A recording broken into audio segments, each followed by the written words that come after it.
nakasuksok na mga liham o death notes kung tawagin, pati na mga litrato. Ang tanong, sino ang nag-iwan ng mga ito? At totoo bang may dala ang mga itong amyaw o sumpa?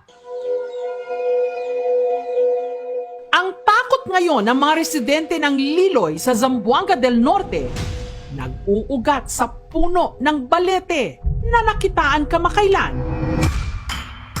Nang humigit kumulang 50 mga larawan at listahan ng nasa 200 mga pangalan na di umano kinukulam. Simula ngayon, hindi na sila makakatulog ng kanyang mga anak. Matatanggal siya sa kanyang trabaho. Mag-aaway silang apat at hindi na magkakabati. Nanginit na yung katawan ko. Dito ko parang may binibiyak na bote. Sino ang may maitim na balak sa kanila? Wala namang iba.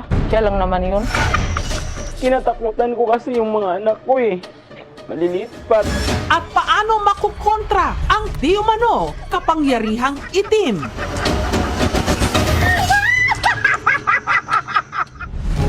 Kasama sa listahan si Jocelyn. Abril daw nitong nakaraang taon nung nagsimula raw mag-iba ang kilos ng isa sa kanyang mga anak. Bigla na lang pong gigising sa gabi, sa himbing ng tulog niya. Ako, ano nangyari sa'yo? May nakikita ang kakaiba, parang kukunin siya. Hindi naman namin alam kung anong nangyari kasi andito lang sa bahay.